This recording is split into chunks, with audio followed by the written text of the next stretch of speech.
बदीन संध पाकिस्तान के ज़िला बुदीन का मरकज़ी शहर और दाराल हुकूमत है। ये दरियाए सिंध के मशरिक़ में वाक़िअ है।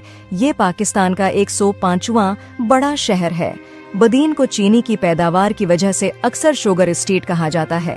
ज़िला बुदीन का क़याम साल 1975 में अमल में आया। ये सबसे पहले हमारे पास 40 एकड़ ज़मीन थी जिसके ऊपर हम काश्तकारी करते थे, लेकिन क्लाइमेट चेंज की वजह से, मौसम की तब्दीली की वजह से हमारी 10 एकड़ ज़मीन के ऊपर सफ़ेदी हो चुकी है, जिसे हम सिंधी में सेक कहते हैं। पहले हमारी ज़मीन बिल्कुल ही सख्त और काले रंग की होती थी, लेकिन अभी जिस मौसम की तब्दीली की वजह से उसके ऊपर सफ़ेदी छा गई है। इस ज़मीन पे तो बिल्कुल ही नहीं कर पाते, अगर कर भी पाते हैं तो उसका इतना कोई हमें नतीजा नहीं मिलता। बाकी हमारी जो दूसरी ज़मीन है उसके ऊपर हम वेजिटेबल, सब्जियां और कपास और गंदम उगा लेते हैं।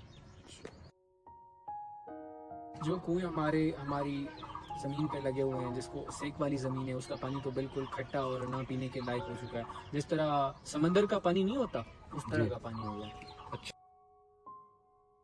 पहले जैसे आती थी हमारे पास इनकम, तनख्वाह या बचत, वो 5 लाख होती थी। अभी हमारे पास बचत 3 लाख, 3.5 लाख होती है, जिसकी वजह से हमें मुश्किल पेश आती है। जैसे कि पहले हम जो है ना वेजिटेबल्स वगैरह की काश्त करते थे, अब हम जो है ना उन चीज़ों से जो है ना मूव हो चुके हैं। राइस और वीट वगैरह जो चीज़ें होती है ना, जो साल्टी वाटर पे ना काश्त हो जाती है, अब हम उन चीज़ों पे जो है ना मूव हो चुके हैं। फ्लड की वजह से जो हमारी फसलें वगैरह जो है ना वो तबाह होती थी, तो हमने उसके लिए एक उपाय सोचा कि जो है ना प्लांटेशन ऑफ मैंग्रोव। उससे वो ऐसे काम करता है कि जो है ना एक नेचुरल वाल है, जैसे उसको हम प्रेफर ऐसी दीजिए क्योंकि वो नेचुरल वाल की तरह जो है ना काम करता है, जो हमारी फसलें वगैरह उनको बचाता है, उनको महफूज रखता है।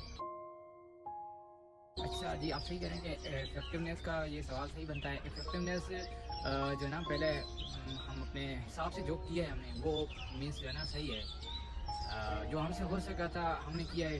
अभी इससे ना हमें जो है ना इतनी इनकम जनरेट नहीं हो रही, तो हम जो है ना अपनी जो रिसोर्सेज है उसको किसी और चीज़ों पे जो है ना इन्वेस्ट करें, लाइक फिशिंग पे और चीज़ें जो है।